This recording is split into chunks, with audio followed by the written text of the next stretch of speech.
A midnight betrayal shatters trust Jimin's outburst over Jungkook, and V ignites secrets that could tear them all apart.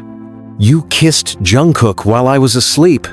Jimin's voice cracked through the dimly lit apartment, the words slicing the quiet like glass, shattering on tile. His chest heaved, breath ragged, the sharp scent of burnt coffee lingering in the air as if even the walls had overheard and recoiled. V didn't flinch.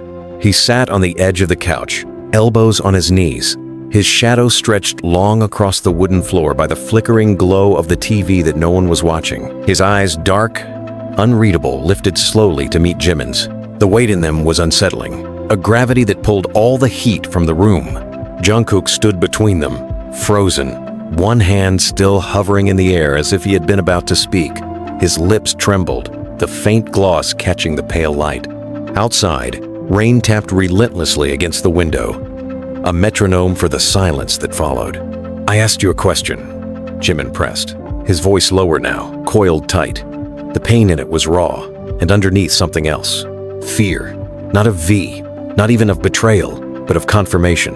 V leaned back, his mouth curving not into a smirk, but into something stranger. "And if I did?" His tone wasn't defensive. It wasn't even apologetic. It was curious, as if he were testing the sound of his own provocation, tasting how far the truth could be stretched before it snapped. The room shifted.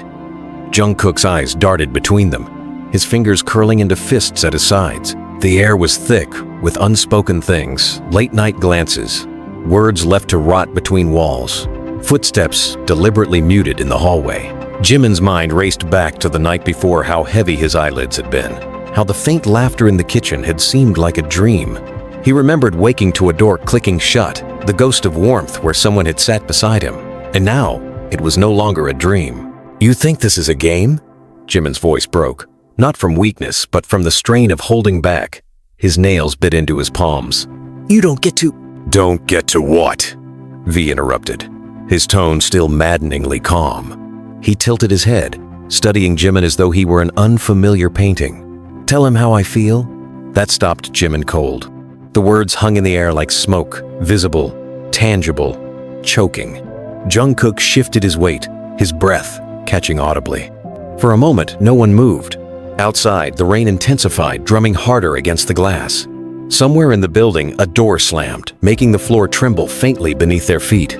And then, without breaking eye contact, V stood.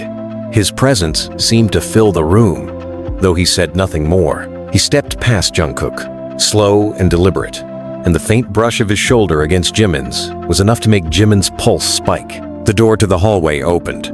Cool air rushed in, carrying the faint scent of wet asphalt.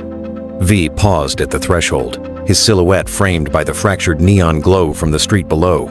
"Maybe," he said finally, voice almost a whisper.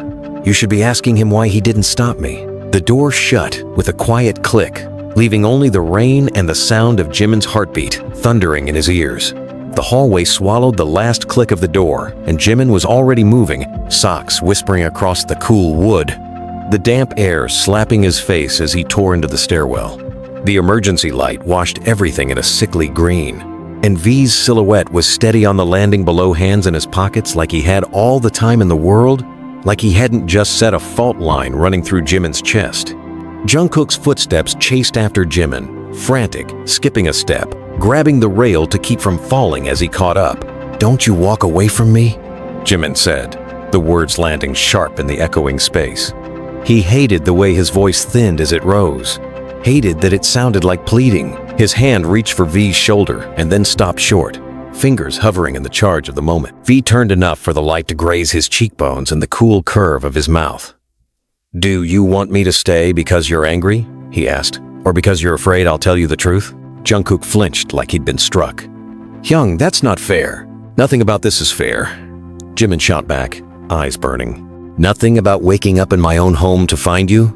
The word stalled, congested in his throat, heavy with images his mind supplied without permission. The almost certain memory of breath against breath. "To find you making decisions about my life while I was asleep." V's gaze didn't waver. He took the last step down, placing himself on the same stair as Jimin so their height matched. So there were no more angles to hide behind. "You keep calling it a decision," he said, like it didn't have a reason. I don't care about your reason, Jimin lied. He could feel the lie like a crack in a mirror, splintering out in hairline threads. Say it. Just say that you did it. Jungkook swallowed audibly, then found his voice. He did, he said, and the honesty in it gutted the stairwell of air. He kissed me. The light hummed. Somewhere above, the building creaked like an old ship mulling over which way to sway. Jimin stared at Jungkook. He knew every line of his face where worry placed its thumbprints, how laughter softened the bridge of his nose, the way his mouth would quiver before a confession like this. He knew, too, the way Jungkook rubbed at his earlobe when he was missing a truth, and the earlobe was untouched, smooth. A new wave of anger caught him by the throat, and you didn't stop him. Jungkook's lips parted.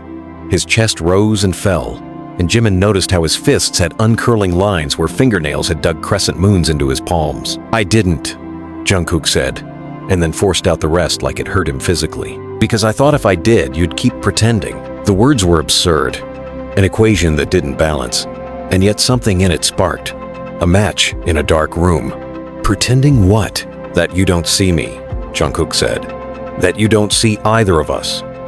That you only see the version of us you've decided you can control. V's eyes flicked toward Jungkook, quick, the trace of surprise crossing his usually smooth features. That, he said lightly, almost like he was trying on the sound of it, was not what I expected you to say. I'm not here to say what you expect, Jungkook snapped. None of this is a game. Then stop treating it like one, Jimin said, and his voice cracked on the last word, breaking open old fault lines he never let anyone see. He stepped forward until his breath warmed V's chin. You don't get to make a scene, disappear into a stairwell and act like a ghost. If you did it, you did it. But you owed me, not Jungkook, not anyone, me, an explanation before you did. V's face changed so slowly. Jimin almost missed it, the still surface of a lake, licked by wind. I didn't disappear, he said. I came down here to breathe, because your apartment felt like it was shrinking. He lifted his hands from his pockets and let them hang open, empty. And because someone across the street had their camera pointed at your window. The stairwell went quiet in a new way, a hush that didn't just belong to space, but to the mind, adjusting to a shift in physics. Jimin blinked. What? The building opposite, V said. Top floor, first window from the left past the fire escape. The blind was cracked. There was a lens pressed there. I saw the reflection of the rain on it.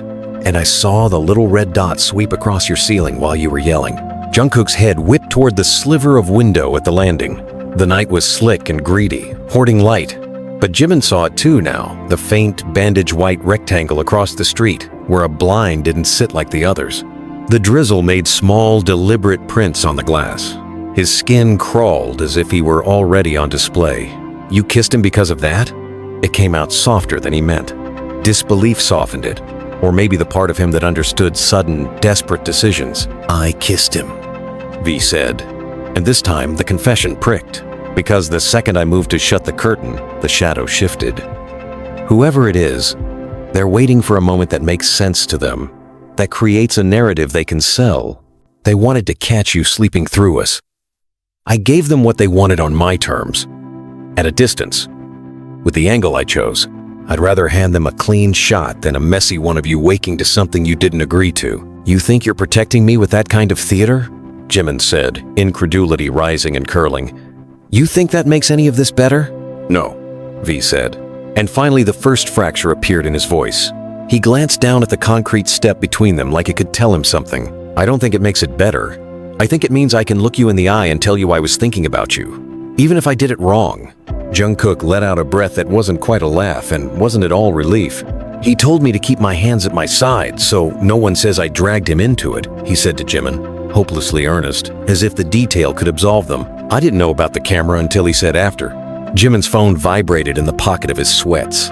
The sound was obscene in the quiet. He looked at the screen. Unknown number. No name. Just gray. He swiped, and there they were, two stills. The first, through his own gap in the curtain. V's hand ghosting the line of Jungkook's jaw. The angle careful. Their bodies lit like theater. The second, a split second after. A kiss so immaculate the camera had become adoring, catching the salt of rain on their lips. Jungkook's lashes down. V's eyes opened and turned slightly to the window like he couldn't help acknowledging the third witness. The text beneath was almost playful. 2 truths and a lie. Pick one to bury by midnight. Jimin's throat closed. He held the phone up so they could see. Watched the twin flinches, the shame and anger, and something else, a fatigue that was older than tonight, run over their faces. That account, V said quietly. And his thumbnail tapped the corner of the screen where the sending number cycled. They used to DM me with the username Liminal View. They took down post when I asked if I said please. They said it was a favor. That was a year ago. He smiled without any of the softness Jimin was used to. I guess they aren't doing favors anymore. Jungkook took the phone as if it might bite. 2 truths and a lie, he read, like saying it could change the shape of it. They want us to deny one thing, to validate the rest. They're setting the frame. They always do, V murmured. The knuckle of his index finger had a pale scar Jimin had never asked about, and now it caught the fluorescent light. Jimin's heart thudded against his ribs. He wanted to scream, to tear through drywall, to go back upstairs and rip down the curtains and throw open the glass and dare the world to look. Instead, he pressed his tongue to the back of his teeth and counted a full breath in, a full breath out, the way he always did when the room threatened to turn into water and drown him. We're not playing a game with a stranger, he said flatly, more to himself than to them. He took the phone back, shoved it into his pocket like he was putting a wild thing in a cage. We're going upstairs. They went. The stairwell spit them back into the corridor, the carpet dark with footsteps tracked from rain. The muted artwork on the walls suddenly sinister. Jungkook's shoulder brushed Jimin's, and he didn't move away. Inside the apartment, the air felt heavier, and the cup of coffee on the counter had cooled into something that smelled like old bitterness. V closed the curtain all the way and pulled the side table across to hold it shut. It won't stop a lens, he said, but it makes them work for it. Jimin leaned against the kitchen counter, the cool edge grounding. He watched V move through the room like he'd been living here all his life, like every gesture already knew its place. It made Jimin ache in some way that had nothing to do with the message and everything to do with the shape of the 3 of them, the way the universe had arranged them in the same orbit, and then had the audacity to make gravity feel like a choice. Start talking, Jimin said. Start with you. And he pointed at Jungkook because he needed the closest wound cauterized first. Why didn't you stop him? Don't say because I don't see you. Tell me something real. Jungkook's jaw flexed. He hated crying in front of people. Jimin knew that, but his eyes were wet, unashamed. He took a breath, and it sounded like it dragged over gravel. Because I asked him to help me, he said, the words clumsy and brave, as if they'd been carved out of him. Not like that, I didn't know he'd do that, but I told him I couldn't get you to listen any other way, that you'd just keep telling me to wait. I told him I needed a rupture. Jimin stared at him. A rupture? You make promises when you're scared, Jungkook said. You make them sound like plans, and then you hold us to them even when everything changes because you're afraid if you change your mind, we'll leave. He scrubbed a hand over his face. I got an offer, okay? A solo tour. 3 months. Tokyo, Singapore, LA.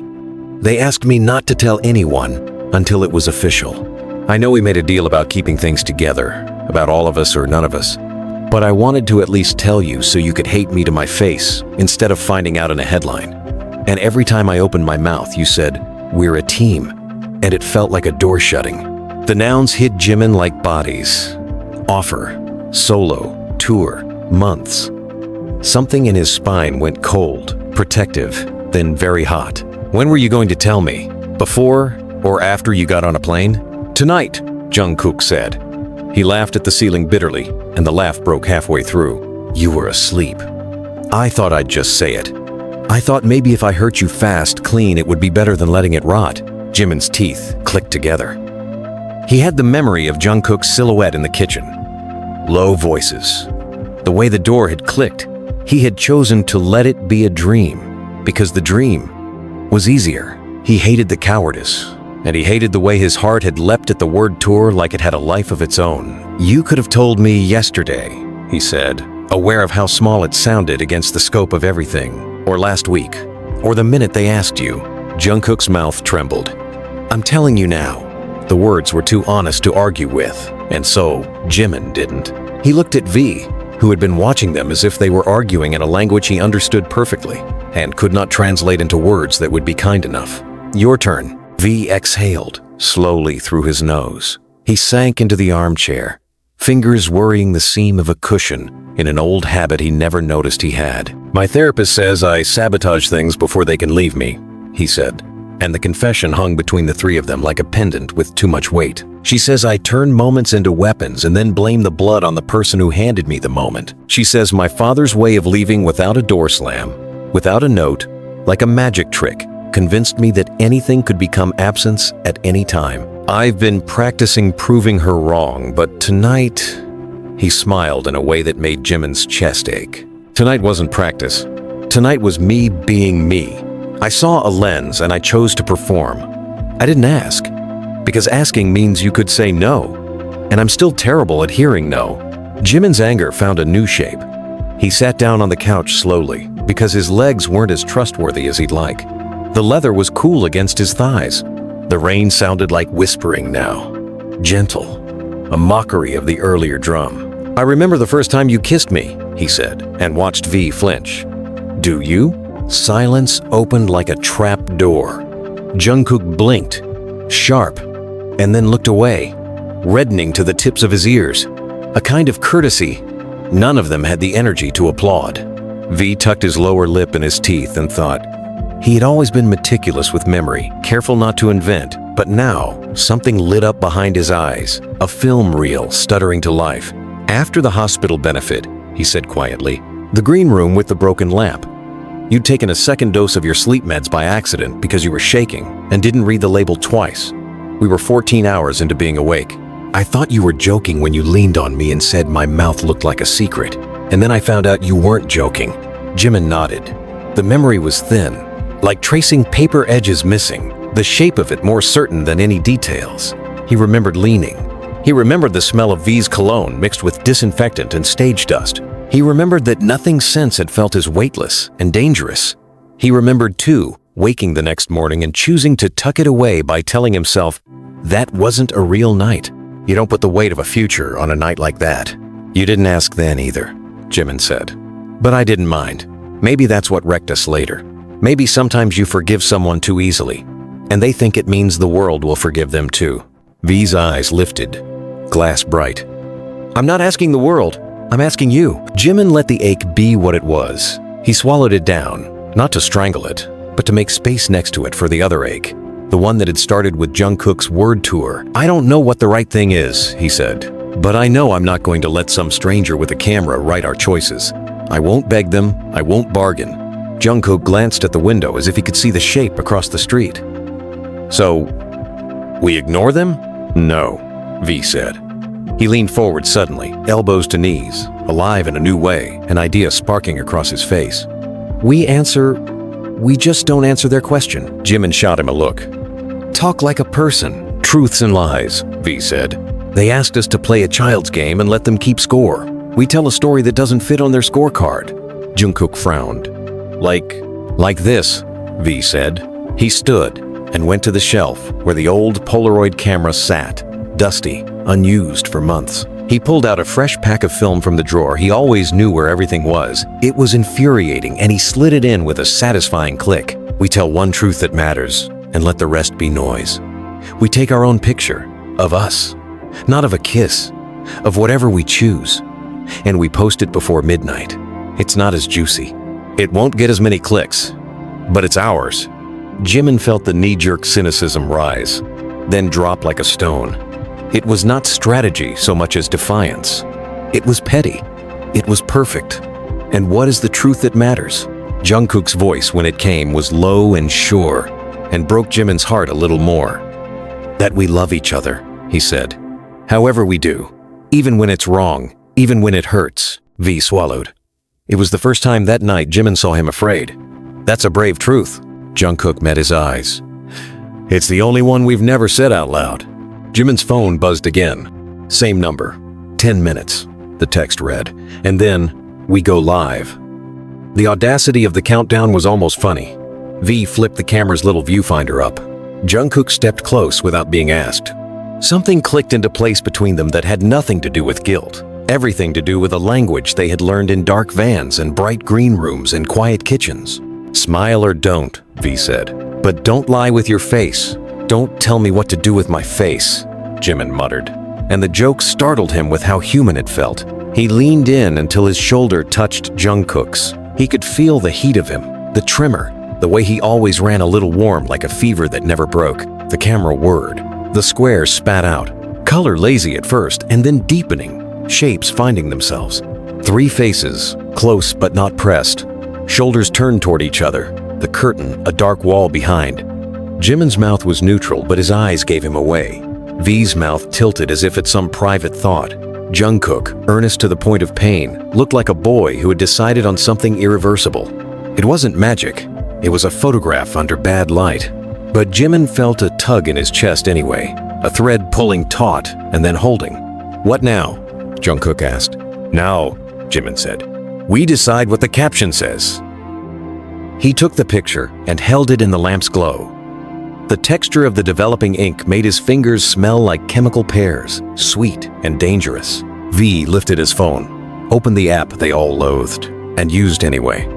"Say it," he said to Jimin. "Simple." "I'll type." Jimin took a breath and felt the old habit of control tighten, and then God help him loosen. He found the words the way you find the floor in a dark room. Careful, toes curled against the unknown. "We've made mistakes," he said. "We will make more. But we don't belong to your narrative. We're writing our own. Tonight we choose each other, even when we don't know how." V's thumbs moved. Jungkook peered over his shoulder like a child at a secret. V added 3 dots. Jimin would have deleted them, always hating ellipses for their cowardice. And then, with a tiny nod that seemed to ask permission, he hit post. The image slid into the hunger of the feed, ridiculous and brave. A paper boat on a black river. The unknown number buzzed again, the vibration sharp against Jimin's thigh. He didn't answer. He put the phone on the table face down like a decision. V sank back into the armchair as if some tendon had released. Jungkook sat on the floor and pressed his back to the couch, head bare inches from Jimin's knee, a new configuration that felt like a map that hadn't existed until now. They waited. They always thought waiting would kill them, but it never did. The first responses were predictable, then odd. Some of the comments were knives disguised as candy. Some were pens offered without ink. One account, Liminal View's public twin, the one they'd long suspected of being connected, posted a blurry zoom of the kiss with a caption that said, "In the sneering voice of the internet, truth comes in pairs." 10,000 likes pressed down like weight. But underneath, threaded between the noise, were messages from the people who actually knew them, whose words mattered. "You okay? We see you. Call me. Proud of you, even if you're foolish." Jimin breathed. He didn't cry. He thought maybe he didn't know how, not the way that would come out right. His eyes felt hard and hot. "I still hate you," he said to V conversationally, like they were discussing weather. "Good," V said. "It would be weird if you didn't." "I'm mad at you," Jimin said to Jungkook. And Jungkook looked like someone had loosened a rope tied around his neck. "I know," Jungkook said. "I'd be terrified if you weren't." They ate cold noodles from the fridge with chopsticks that had been run under hot water to make them feel freshly washed. There was a kind of hilarity to it. Sitting on the floor with their backs aching and their phones going off like tiny bombs and dipping shapes into sauce like this was just another night. V told the story about the first time he tried to cook rice and set the kitchen towel on fire because he'd thrown it onto the stove in panic. Jungkook snorted and almost choked. Jimin, against his will, laughed too. The sound surprised him. He looked around for the person who had made it and found, with a jolt, that it was him. When the rain finally stopped, the city breathing out steam like a dragon losing interest, the apartment felt big enough again to stand upright in. Jimin stood. "I need to say things," he said. And they both quieted, not with fear, but with an attention so clean and whole it hurt. "I hold on too tight. I make rules, and then I call them loyalty. I would have told you not to go, Jungkook, not out of spite, but because I'm afraid of being alone in something I promised to do together." Jungkook stood as if pulled by strings. He reached out, stopped an inch from touching Jimin's wrist, a restraint that felt like an apology and an offering at once. "I would have stayed if you asked," he said, "and I would have resented you for it. And then I would have resented myself for resenting you. And then we would have both drowned in something neither of us chose." He took a breath, and let it slow. So please, don't ask me to stay. Come with me if you want, or wait for me if you can, or do neither if you must, but don't nail me to your fear. Jimin nodded once. It felt like unhooking a clasp he had forgotten how to open. I won't, he said, and meant it enough to feel sick. V watched them with a softness that made Jimin want to tear his own skin off and also lie down and sleep for 100 years. I'm sorry, V said to Jimin, and the simplicity made it land. I'm sorry I kissed him without asking you how you'd feel about it first. I'm sorry I made a spectacle out of something that should have been private. I'm sorry I performed at the edge of you like you were an audience and not a person. Jimin looked at him for a long time. The ache didn't go away. It just steadied into something he could hold without it breaking him. I don't forgive you, he said, and V's eyes flinched, just once. Not tonight, but I want to. And maybe wanting to is the first true thing I've said to you in a long time. V breathed out, an unspooling. I'll earn it, he promised. And it sounded like an oath he'd write on his own skin if he had to. It was late when the building's super knocked on the door to complain about noise. He was a kind man with bad knees and a devotion to the baseball team that made him wear their cap even in winter. Jimin apologized earnestly, and the super softened eyes slipping past Jimin as if he might be a headline or just a boy. Behind him, a woman in a raincoat the color of a traffic light slipped past in the hallway, hair tucked behind her ears, face not quite seen. Something white fluttered to the doorway at the movement of air, like a moth choosing a wall. Jimin reached for it without thinking. It was a postcard, blank on one side. On the other, a hand-drawn eye with a tiny lens as the pupil. Underneath, you chose well. Let's see if you stay brave. Jimin's finger smudged the ink. V took it between two fingers, like it might be poisonous. Jungkook looked like he'd sprint if anyone asked him to. The super was still talking. Kids next door threw a party last week. You would have thought it was a portable nightclub, I tell you. I've been here 17 years. We'll keep it down, Jimin said gently, and closed the door. The latch catching like the word relief might sound if it had a physical manifestation. He turned the card over again. No number, no signature. I thought it dressed like a compliment. We could take this to the police, Jungkook said. And it wasn't fear. It was practicality, clean and sharp. And tell them what? V asked. That someone sent us a picture and then got bored because we didn't dance for them? They'll fill out a form and ask us if we think we're famous. Jimin put the card on the table with the Polaroid, the two rectangles glaring at each other like feuding neighbors. He felt tired enough to sleep and wired enough to run until his shoes fell apart. He looked at them both, and some invisible thing inside him made a new shape, one that hurt less because it wasn't pretending to be painless. We can only do what we can do, he said. Which is not everything. He rubbed his thumbs together. They smelled like soy sauce and the sweet metallic tang of Polaroid ink. Tonight that means getting through this room without breaking it. Tomorrow we'll figure out the rest. Jungkook nodded. V nodded. Agreement laid itself down like a thin blanket. It wasn't warm enough to sleep under forever, but it was something. They made a bed on the floor because the couches had already been claimed by prior arguments, and because the floor demanded honesty. V lay on his back, one arm over his eyes. Jungkook lay on his side facing Jimin, the hard line of his bicep a strange comfort against the softness of the carpet. Jimin lay on his stomach, one hand tucked under his cheek. Breaths counted to 6 before he could let them fly free. He didn't dream, or if he did, the dreams were kind. When he woke, it was because the sun had found a crack in the curtain and made a knife of itself across the floor. The room smelled like sleep and a distant bakery and the remnant of storm. Jungkook's face in sleep had smoothed into something otherworldly. All the edges softened. V had rolled on his side, arm reaching into the space between all of them, fingers curved, as if holding the air in a loose, careful grip. Jimin watched their breathing. In, out.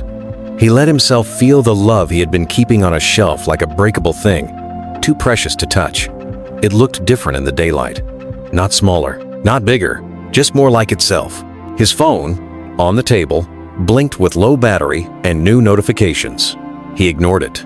He rolled onto his back and stared at the ceiling. There was a crack that ran from the corner to the light fixture, an old wound the building had learned to live with. It had been there since he moved in. He had chosen to place the couch so he wouldn't have to see it when he sat down. He laughed quietly, a soft, disbelieving sound that startled no one because everyone else was still asleep. He traced the line across the ceiling with his eyes and imagined taking a pencil and drawing it thicker, bolder, turning it into something that was allowed to exist. Then he imagined letting it be. The image calmed him more than any decision. Jungkook stirred. V snored softly for exactly 1 second and then stopped, as if embarrassed on subconscious principle. Jimin sat up slowly, the room curved around him like a bowl holding water. He went to the kitchen on silent feet and made coffee with hands that didn't shake as much as he expected. He stood at the window and lifted the curtain just enough to see. Across the street, the blind that had been cracked was now shut all the way. A gray, obedient slab. No red dot roamed his ceiling. He could see himself faintly in the glass, layered over the city, transparent as a ghost. Behind him, Jungkook's voice came, groggy and milk-warm. "Hey!" Jimin didn't turn.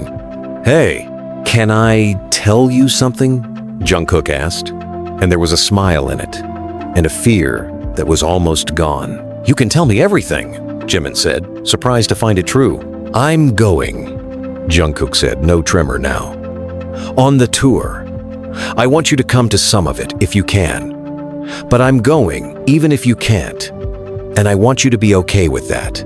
Jimin swallowed coffee and felt the familiar scald, the good kind. He nodded at the window like it had asked. "Okay," he said. "I'm scared." "I know," Jungkook said. "Me too." V's voice floated from the floor, lazy and awake. "If either of you leave me here alone for 3 months, I'm redecorating," he announced. "You'll come home, and it'll be all art you pretend to understand. And 17 plants with names like Agatha and Mr. Spokes." Jimin turned and grinned despite himself. "You don't even water plants." "I'll learn," V said. He levered himself up on one elbow and looked at them with a softness he didn't bother hiding. "I'll learn anything I have to." Jimin placed the coffee cups on the table. The Polaroid had dried fully, colors saturated. The postcard with the eye sat beside it, harmless now in daylight. He took both in his hands, stacked them so the picture hid the drawing, put them in the drawer with the soy sauce packets and spare batteries. He'd decide what to do with them later. He sat with his knees pulled up and watched the steam curl and disappear. The pulse in his neck had finally slowed to something human. He looked at Jungkook and saw the tour in him already. Saw airports and stages and strangers' faces and the way he would come back older in a way that had nothing to do with age. He looked at V and saw apologies he hadn't made yet, and the good that would not be erased by a single bad decision, and the bad that deserved to be remembered because it was part of him. He took a breath that belonged to no one but him and let it out. When he spoke, the words sat clean in the morning air and didn't try to be anything more than what they were. "We're going to be okay," he said. "Not perfect, but okay." Jungkook leaned forward and bumped their foreheads together. A gentle ritual. V made a face like he was being left out of an inside joke and then intruded gracelessly, knocking their heads all together and making them all yelp. They laughed. It didn't fix anything. It didn't have to. Later, when the coffee was gone and the day had decided to be a kind of bright that made people buy flowers on corners, they opened the window for the first time in days and let the air in. It smelled like bread and heat and the particular sweetness of summer concrete. Somewhere, a siren whooped in a bored rhythm. Someone shouted a name from a bicycle and the name bounced off buildings and landed in their living room like a bird that didn't know it was inside. Jimin went to the door and picked up the shoes he never wore because they were too white and laced them without thinking twice. Jungkook tied his hair back badly and let it be. V put on a jacket that had been purchased in a moment of weakness from a store with a DJ and mirrors that made everyone look like better versions of their worst angles. They stepped out into the hall together. The world didn't shift beneath their feet. It didn't offer any guarantees. It didn't even offer apologies. It just let them walk where they'd always been allowed to walk. At the elevator, Jimin pressed the down button. He could feel them on either side of him. A geometry that would be different tomorrow, and the day after, and the day after that. He could live with it. When the door slid open, they stepped in and Jimin, without planning it, reached out and hooked his finger in the belt loop of V's jeans, tugged him a half-inch closer. V looked at him, surprised and not. Jungkook laughed under his breath and leaned into Jimin's other side. Weight, warm and solid. The way gravity is when you decide to trust it. They descended. The building hummed. The day waited without patience or impatience. They moved toward it together, not in a line, but in a knot, messy and true, ready to be as brave as they could manage and forgive themselves for the rest. "Don't look down," V said, but Jimin was already on the edge of the curb, staring at the slick street, like it would tell him whether the city planned to swallow them whole. The morning had sharpened into late afternoon without warning. The heat rising off the asphalt in waves. Traffic coughed and groaned. A bus sighed like a dragon. And in the bakery window across the street, a tray of golden buns steamed under glass, like a secret none of them had time to keep. Jungkook wiped his palms on his jeans. "They're going to be outside the building," he said, voice low. "PR says walk to the car. No talking, no eye contact." "PR says a lot of things," Jimin muttered, and the bitterness surprised him less than the way it didn't burn this time. It settled, like coffee strong. Inevitable. "We'll talk when we need to." They stepped out anyway, three abreast, a line that felt against the rules and exactly right. The air smelled like hot metal and pastry sugar, and the tired wind that lives between high-rises. A small cluster of people by the door had the cautious energy of opportunists who hadn't decided whether they were fans, journalists, or just bored. Phones tilted up like petals seeking light. "Jimin? Jimin over here? Is it true? Jungkook, is the tour confirmed? V, why were your eyes open during the kiss?" The last question punched a laugh out of Jimin before he could help himself. V's mouth twitched. He threw a look over his shoulder at a woman whose eyeliner was ruthless and whose phone case had resigned itself to 100 drops. "Bad habit," he said, like he was letting a kid in on a trick. "I like to see." A ripple went through the small crowd, some laughter, some frowns, the sharp inhale of a gossip being handed candy. The building's driver opened the car door. The interior hummed with air conditioning. PR had texted the route, the entry point, the exit plan, the press points, the talking points, a note in all caps. "Do not mention consent. Leave to legal." Jimin's skin crawled at the font. He slid into the car anyway, because battles had to be chosen. And this one would be fought in a room with a carpet that cost more than his first apartment. The office smelled like money and lemon cleaner and a kind of rehearsed comfort that never fooled anyone who had ever been truly scared. The conference table was long and glossy, reflecting warped versions of their faces. Their manager, Sejin, sat with his elbows on a stack of folders and worry moving across his brow like slow clouds.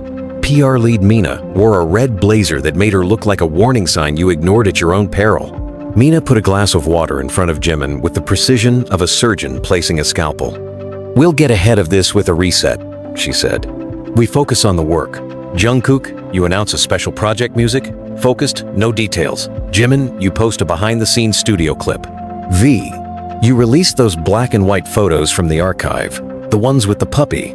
Puppy content is a distraction," V said dryly. "Innovative." Mina didn't blink. "It works." Sejin interlaced his fingers like he was praying for patience. "We need clarity from you three," he said.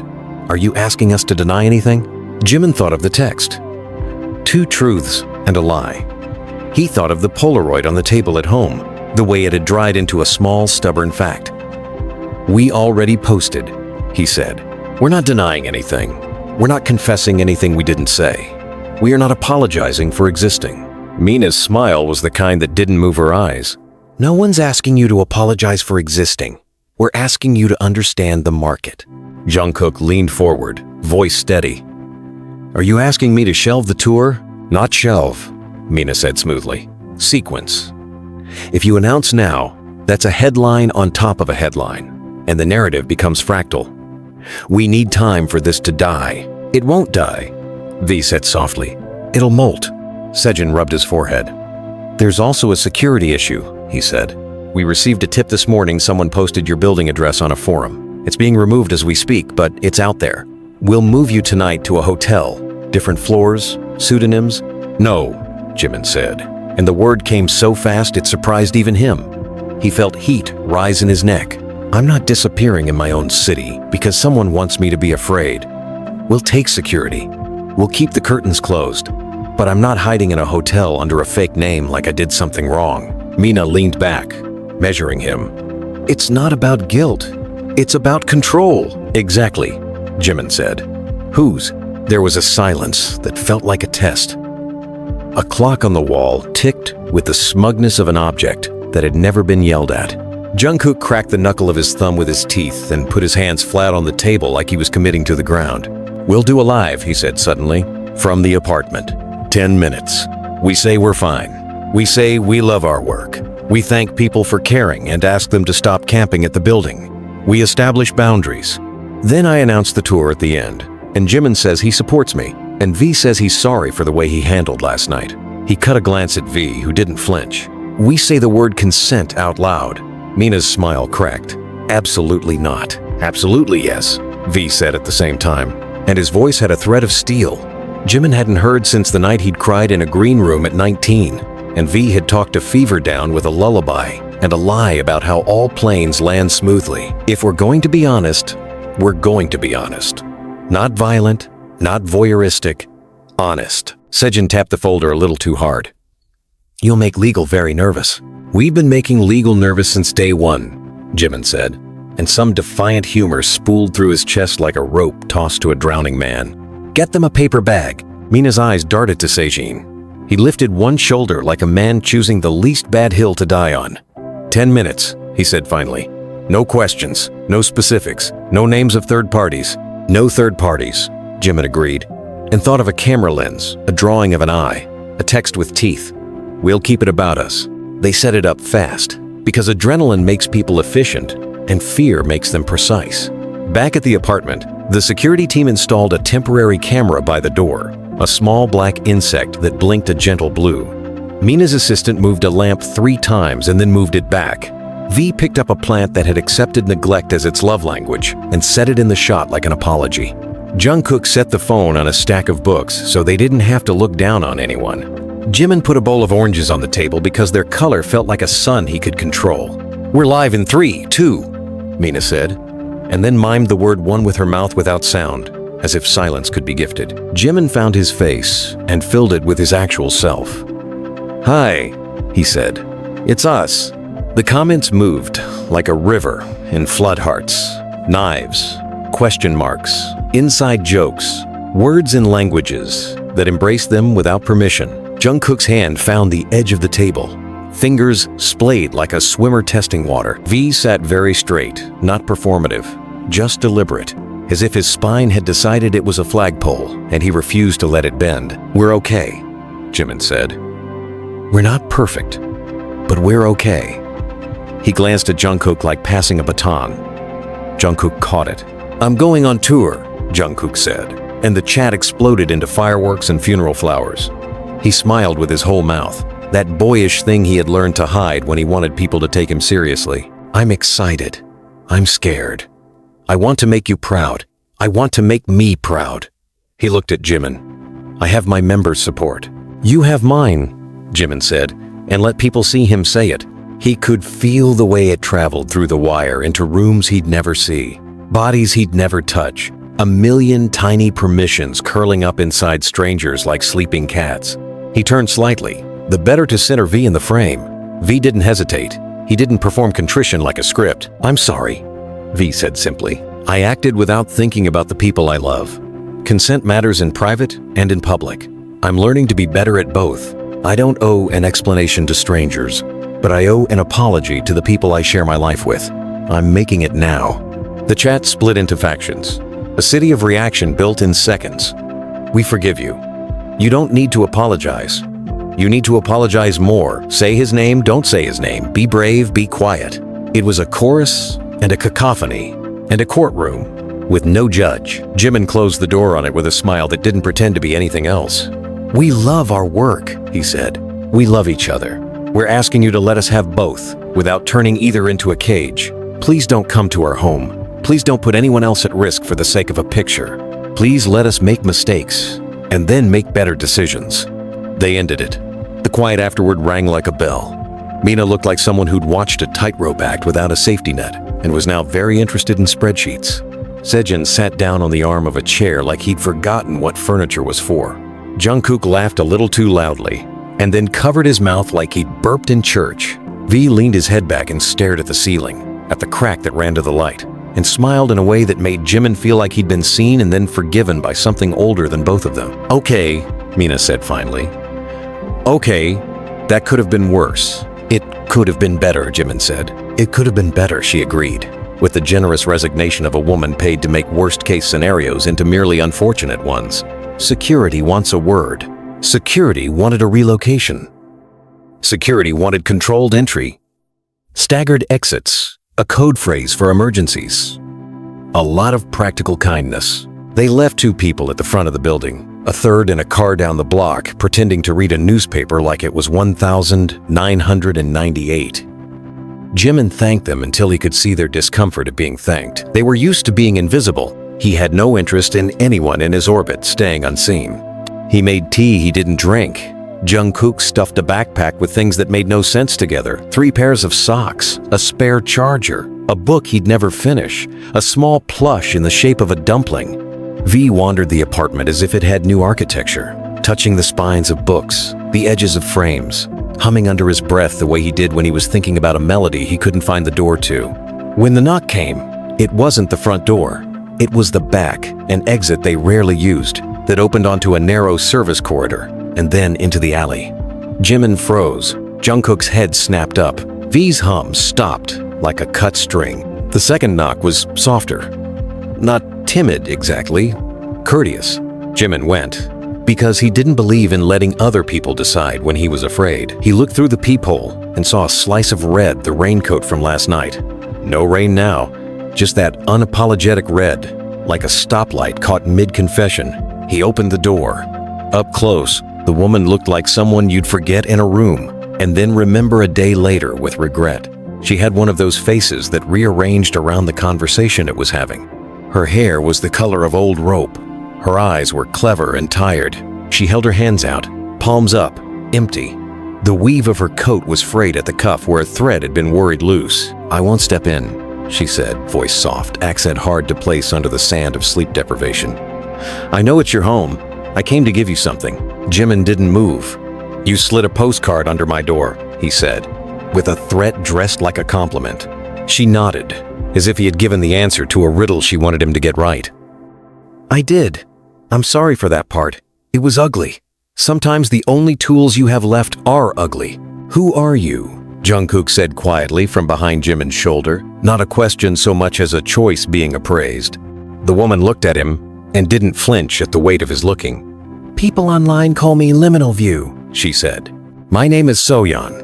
I'm a photojournalist without a job, which is to say I take pictures and sell them to people who don't deserve them because the ones who do won't pay enough to keep my rent from eating me." V moved into the doorway's field as if summoned by a chord only he could hear. He did not smile. "Why us?" Soyeon's mouth pulled in a way that could have been pity or interest or just the involuntary flinch of a person with a conscience that had been misfiring for a while. "Because a year ago, I watched a man with a camera follow you down a hallway when you were swaying on your feet and calling it fashion. Because the story I was supposed to shoot that night shifted its floor under me and revealed a basement full of rats in suits. Because I've been sending your team proof of the leaks they pretend to be surprised by and getting nothing but red receipts and silence." Jimin felt the room tilt. "What proof?" She took a small hard drive out of her pocket. It was the color of nothing and the size of a cookie. She held it like it bit. "Emails," she said, "from an address routed through a foreign server your agency uses for vendor relations. The subject lines are coy. The spreadsheets attached aren't. Fees, timestamps, targets, guidance on where to stand to be seen by the right camera. And by right, I mean the one owned by someone who'll play nice and split the check. You're not children. You know the game. But there's a difference between the dance you think you're doing and the one they choreograph with your phones when you're not looking." Jungkook's anger was clean when it arrived. "And you decided to make our worst night worse to prove a point." Soyeon's eyes flicked to him and softened just a fraction, the way one might soften for a person whose anger didn't yet have calluses. "I decided to force you to make a choice in a room where the doors were being locked while you slept," she said. "I decided to make myself the villain because I've been the witness and the messenger and the ignored too long, and villains at least get a seat at the table." V let out a laugh that had no humor. "You're asking us to thank you for lighting a match near gasoline. I'm asking you to take the hard drive," she said, And to decide whether your anger is better spent on me or on the pipeline I can't shut down alone, and I'm asking you not to tell anyone my name." She looked at Jimin. "I don't want to be famous. I want to sleep." Jimin reached out, slow, like the drive was an animal he might spook. It was warm from her hand. He thought of Mina's blazer, of Sejin's sigh, of the clock in the office ticking the same in every crisis. He thought of the way people said the word scandal like a door closing. He thought of being 19 and 25 and 30 and being the same person through different wars. "Come in," he said finally, "for 5 minutes. No pictures, no recordings, just people talking." She hesitated. Then she stepped inside, like a swimmer testing the shock of a cold lake. She stood just inside the door, as if the room beyond were someone else's dream she didn't want to enter without invitation. They sat at the table because tables fortify people. V made tea because he was better with his hands when they were occupied. Jungkook took the hard drive and turned it over like a worry stone. Jimin looked at the woman and wondered whether he was supposed to hate her, and whether the fact that he didn't meant he was too tired for proper rage. "Who at the agency?" Jungkook said. His voice was too calm. It made Jimin want to break something gentle for him so he wouldn't have to shatter anything that would cut him. "I don't know." "So," Yeon said. "But the vendor tag is consistent, and the threads map to Mina's calendar." Jimin felt something inside him go very still. "Our PR lead." Soyeon lifted one shoulder. "I don't think she's alone. I think the system makes accomplices out of whoever is in the room because it makes them feel like they're doing their job right. I think she tells herself she's steering the narrative. I think she sleeps fine most nights." V set the tea down. The steam smelled like mint and resignation. "Why tell us now?" "Because you didn't bargain with me," she said. "Because you made your own picture. Because you said the word consent out loud. Because the version of you that sat in front of a million strangers and chose to be human is worth a risk." Jimin nodded. He felt the little click in his chest that had become familiar since last night. The shift between being held hostage by fear and standing next to it. Not unafraid, but accompanied. "What do you want from us?" Soyeon looked surprised, like she hadn't prepared for anyone to ask what she wanted. "I want you to fire your PR," she said. "I want you to hire someone who is not trying to make art out of fire. I want you to post less often. I want you to stop giving strangers anything when they're demanding everything. I want you to make work that makes you busy enough not to read comments." She paused. "I want you to lock your window." V gave a sound that was nearly a laugh. This time. "That we can do." They didn't shake hands, because it wasn't that kind of agreement. Jimin walked her to the back door. She looked smaller from behind, like the coat was a shell, and her body didn't fit it yet. Before she stepped into the hall, she turned. "I'm sorry," she said again, and this time it wasn't a tactic. "For the ugliness." "It wasn't all ugly," Jimin said. "Some of it was honest. Sometimes those looked the same at first." She nodded, like she'd been given permission to hope for something that wasn't immediate absolution. Then she was gone, the door closing with the lightest click, as if even the hinges knew better than to make a scene. They stared at the hard drive like it might sprout legs and run. Jungkook sat down on the floor, which was where he always saw truth best. V unlocked his laptop with a paw print of fingerprints. Jimin texted Sejin and Mina. "Need to talk." Now, they didn't open the files until Sejin was in the room, a little out of breath. Mina behind him with her face carefully empty. The air changed when they walked in, like a storm sniffing the edge of a roof. Jimin didn't waste time. He put the drive on the table. "This came to us," he said, "from someone who has been collecting your emails." Mina's eyes flicked to the drive, then back to Jimin's face. For the first time since he'd known her, her expression was hard to read. "That's a serious accusation." "It's not an accusation," V said calmly. "It's a file system." Sejin set his jaw. "We'll have to verify the source." "You should," Jungkook said, and his voice was kind, and it was the kindness that made it land like a blow. "But you should also listen when we say that if even half of what's here is true, we won't work with anyone who thinks we're inventory instead of people." Mina's mouth opened and closed. Something like shame crossed her face so fast, Jimin thought he imagined it. She pulled out a chair and sat. "I did what I was taught," she said finally. "You think crisis is reactive? It's not. It's curated. It's calendared. You hedge against it. You seed alternatives. You feed the right monsters so the wrong ones starve." Jimin swallowed. "We're not monsters." "I know that," Mina said. and the words sounded like they cost her something to admit. "I forgot it. I'm sorry." She looked at Sejin. "I need to resign." Sejin put a hand on the back of her chair, the gesture oddly paternal, like one adult catching another as she fell to a knee. "Not like this," he said. "Not as a punishment, as a change." He looked at them. "I'm not going to pretend I didn't know the shape of this. I didn't know the specifics. That's not a defense." He spread his hands in a helpless surrender that didn't absolve him. "Tell me what you need." Jimin didn't look at V or Jungkook for a cue. He had enough cues in his body now to prompt himself. "We need to hire our own PR," he said. "Independent. We choose them. They don't get a key to the apartment. We need control over our own accounts. We'll post less. We'll think more. We need security, yes, but not like an army, like a neighbor. We need you to stop scheduling our vulnerability without our consent." Mina's eyes shone, unshed, and then she wiped them without theatrics. "I can refer you to 3 people who won't harm you to help you," she said. "I'll leave by the end of the week. I'll train your new person if you want. I'll write down everything I know so no one can hold it like a weapon." "Do that," V said, "and then go somewhere with no internet for a month and remember you like poetry." Mina laughed, broken and grateful. "I used to," she said. "Thank you for assuming I still can." After they left, the apartment felt both empty and bigger, like a suitcase after you take out the thing that made it heavy. Jungkook lay flat on the floor and spread his arms like a man making a snow angel in summer. V sat with his back against the couch and let his head fall onto the cushion with a soft thud. Jimin stood very still until the blood in his ears turned back into silence. "Are we okay?" Jungkook asked, the old question, the new meaning. "We're honest," Jimin said. "That's better than okay." He went to the drawer and took out the Polaroid, then the postcard with the eye.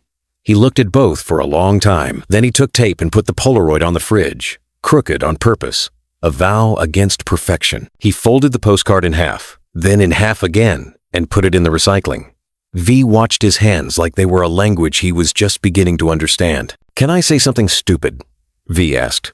"You always do," Jimin said, and the affection in it warmed the room. "I want to make a rule," V said. "About kissing." Jungkook rolled onto his side, a grin pulling at the corner of his mouth. "Consent?" "Consent," V said seriously. "And also no theatrics for outsiders. If we kiss, it's because none of us can help it, or because we can and choose to, not because there's a camera." Jimin held his gaze. "Deal," he said. "And if you break it, I get to choose your hair color for a month." V made a face like a man being told he had to swallow medicine. "Cruel." "Effective," Jimin said, and his smile tasted like victory and something gentler. They cooked that night like people who believed food could put broken things back where they belonged. Jungkook burned the first batch of pancakes and then made the second with the concentration of a surgeon mending a heart. V chopped fruit in precise, obsessive cubes. Jimin washed dishes as he went, because future Jimin was a person he had decided to be kind to. The kitchen filled with butter and sugar and the domestic hum of safety. When Jungkook splashed batter on the floor and apologized like he'd knocked down a wall, Jimin flicked water at him and called it even. V shoved a cube of mango at both of them like a peace treaty. After, Jungkook packed seriously. He made piles and then made sub-piles and then sat in the middle of them like he'd been built in sections and was waiting for glue to dry. V tuned a guitar he hadn't played in weeks, plucked at strings, found melodies that sounded like trains leaving and coming and leaving again. Jimin took a nail and a hammer and patched the ceiling crack with a strip of mesh and compound he'd bought months ago and never used, and when the patch looked ugly a few hours later, he looked at it and decided, ugly could be honest, and honest could be beautiful. They went up to the roof when the sky was the color of old bruises and new wine. The city didn't care about their day. The city never did. It pulsed and seethed and offered and demanded. They stood at the edge with their hands on the rail and didn't attempt to own any more of it than the space they took up with their bodies. Jungkook leaned into Jimin's shoulder and spoke into the wind. On tour, he said, I'm going to call you at 3 a.m. by accident because I won't understand what time means. I'll answer, Jimin said, even if I don't understand either. V tapped the rail in a rhythm that had meant, stay with me since the second year of their lives overlapping. I'll send ugly selfies from bed, he said, and pictures of the plants thriving, just to spite me. Name one. Agatha, Jimin said. Done, Five said, solemn as a priest. A helicopter droned somewhere, bored. Sirens argued like siblings. The building super leaned out a window 2 floors down to smoke and pretend he wasn't. The night was a bowl, and they were the lemon water in it, catching light. I'm proud of us, Jungkook said unexpectedly, almost shy. Me too, Jimin said. No one taught us how to do this. We're building it and walking it and not dying. V bumped their arms. I'll write that on our tombstones. No tombstones, Jungkook said. Scatter me over a city I haven't seen yet. Over my kitchen, Jimin said. So I have an excuse when the food tastes like ash. They laughed, and it wasn't heroics or a spell. It was just the sound 3 people make when they have chosen, for another day, not to run away from the room they share. Later, lying on the floor again because it had become, for now, their truest ground, Jimin read aloud the texts that mattered. Hobi, you idiots did good. Yoongi, call me tomorrow. I have a lawyer who doesn't flinch. Namjoon, proud. Jin, eat protein.